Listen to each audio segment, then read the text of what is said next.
Send help for the bags under these eyes, y'all.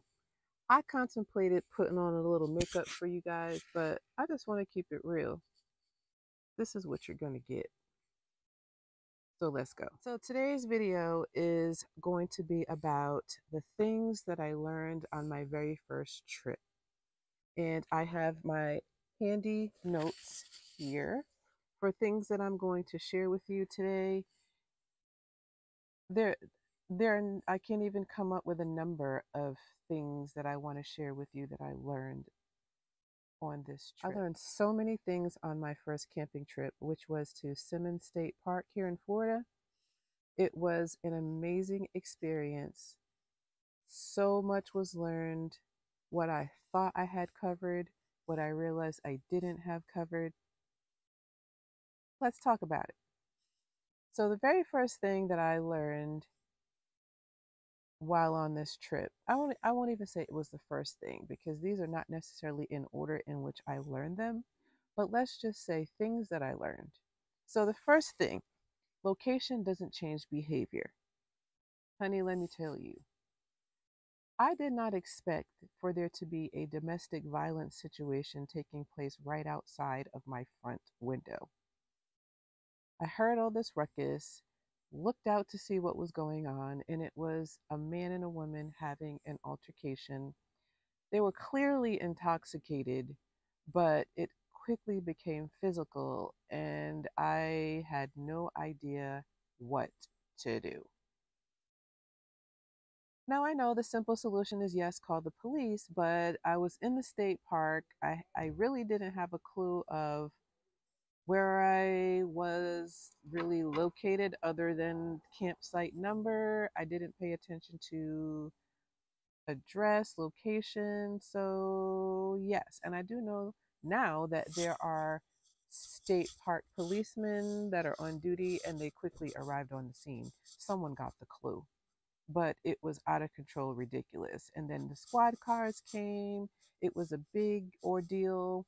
And then it lasted at least for another couple of hours, because after the police released them, they went back to their campsite and started again. So also falling into lack of concern for the environment is that people were not being mindful of like trash and dumping gray water and having things in the road. It was just weird to me. Like, we're at a public campground facility and we clearly do not know camping etiquette. So I would just suggest that when you're in your camping environment, make sure that you're doing your part, keeping up with your trash, being mindful that you're not dumping into nature your gray water and other things that should not go there. It just blew my mind. Lack of concern. Get it together, people. The next thing that I would say is bug repellent. How could I have forgotten my bug repellent? Did I think I was too cute for the bugs? Really? But let me tell y'all, they ate me alive. And I am still applying cocoa butter to my skin to remove scars. I don't know what the name of those bugs are. I hear it on videos all the time, like, be mindful of the whimsies or the wumpsawoozies, or I think it's something with a W. I don't know. But whatever the wumpsawoodoodle was, they loved me. So I now have bug repellent on steroids. Oh, this is a big one. Know your power limits. So I have done research for years on this because my van life interest started as a child, but that's for another video. But my van life interest was definitely pre-pandemic, and I have done tons and tons and tons of research. But what I did not realize was that there were power limits on appliances in conjunction with your power station. So for example, I would have an appliance that had a 350 or 500 watt, and my power station was 500 wattage. And I couldn't understand why things kept shutting off. You don't have enough power, girl. Get it together. So when I came home, I started researching again and I had to up my power station. So now I have two power stations. I have a 1000 watt and I have a 500 watt. And together, those have me straight. And usually, I am parking in campgrounds, in state parks, or KOA, wherever it is. And I have access to power outlets so that I can continue to up my power. But that was a huge learning curve. So, know your power limit. Another thing that I learned was don't be so damn nosy. Everything doesn't require an investigation. You don't need to know. So I was sleeping, nice, cozy, and comfortably. And all of a sudden I hear,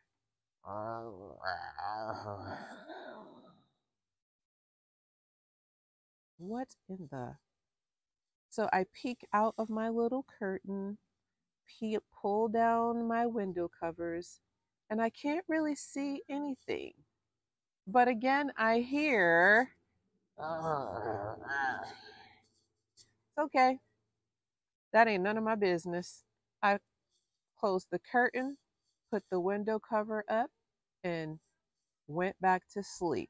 Because unless whatever that was pounding on my van, scratching at my door, there was no need for Inspector Gadget to be initiated.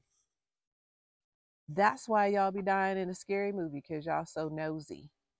Don't be so darn nosy. Everything doesn't require an investigation.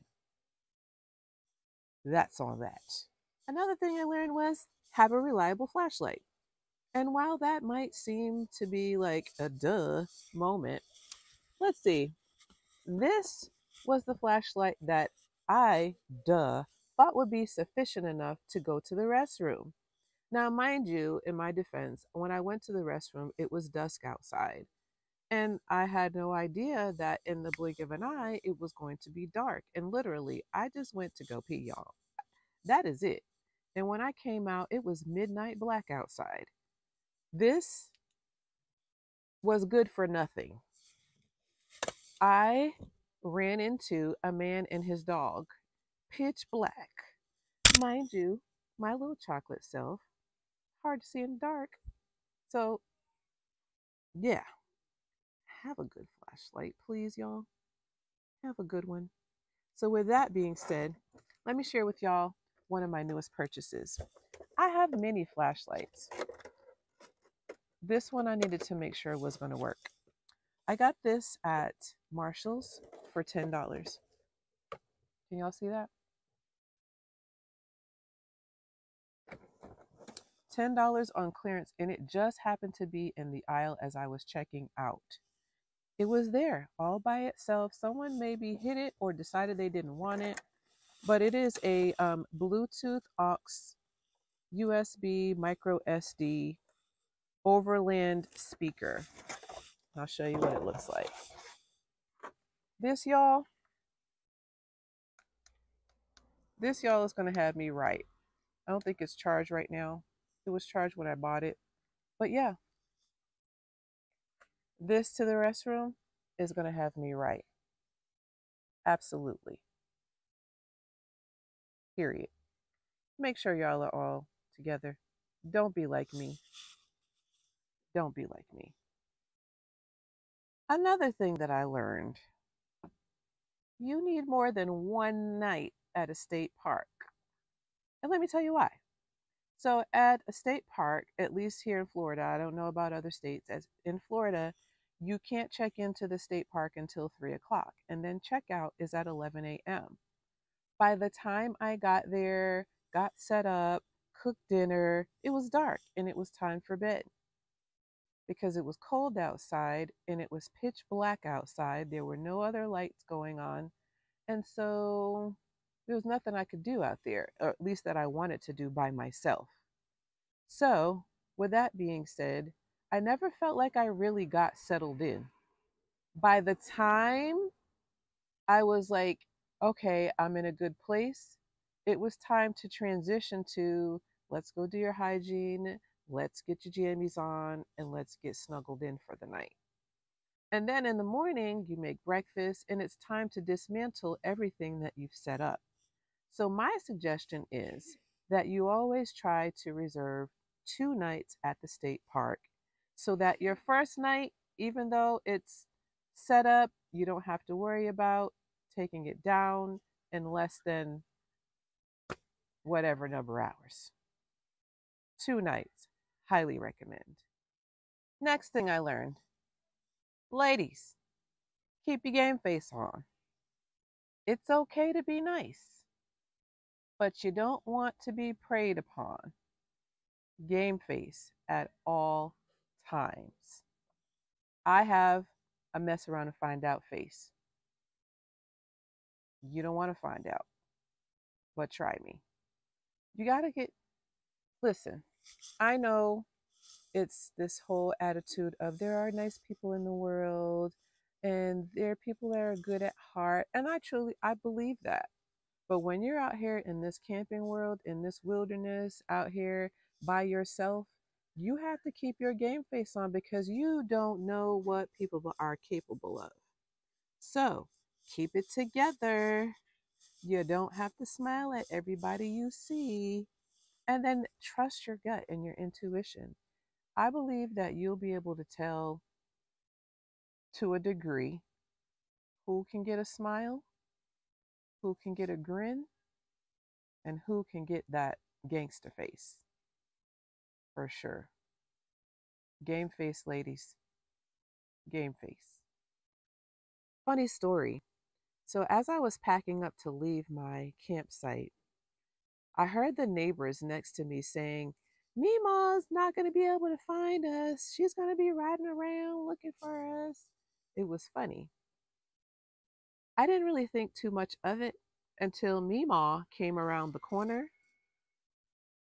looking for a parking spot. And I had already packed up my site because I was preparing to leave. And I guess Mima thought that my van was a van that was a parking lot. So Mima pulled into my campsite and parked her vehicle because she thought because I was a van that I wasn't camping and that it was a parking lot. So one thing that I can add to my list of learns is maybe have a reserved site sign or, those outside garden signs with the flags. Maybe have one of those that says reserved camp spot or something. Because, homegirl, I was camping, not parking. And one of the most important things that I learned about this entire process is I got this. You got this. We got this. I have learned so much about myself in this process that the impossible is always possible. No matter how daunting it seems, no matter how crazy it seems, no matter what other people think about you and your dreams, you got this. I never would have thought that in my seasoned years, I'd be a part time van lifer, that I'd be doing this by myself, that I would do a no build conversion alone, that I would be exploring the possibilities of doing a full build myself. Never would I have imagined that this could be for me. So I say to you, no matter your gender, no matter your age, if it's something that you want to do it. You don't want to have any regrets. Don't let it be financial. Use what you have, use what you got. You got this. All in all, I had the most amazing camping experience. I would not have changed anything about this experience other than the whimsadoodle, majiggy mosquito situations. I can't remember what they were called. I'm gonna have to look that up. And if y'all know what those mosquitoes are that they say beware of, put them in the comments below. Drop it down there so I don't have to Google too much. But other than that, I have no regrets on my experience. It has taught me so much. It has made me stronger. It has made me a better person. And I am so grateful to be able to have this opportunity. I don't know. I think that's about it for this video. I think that's all I got for this video. I'm going to try to be more consistent with my videos. I have a lot of content, a lot of ideas. And for a moment, I was beside myself because I was thinking, you're not out camping every day. You might not have a video to post every week, but I do have a lot to share. There's so much more that I want to share with you about this camping experience, this journey. And I'm going to give it to you.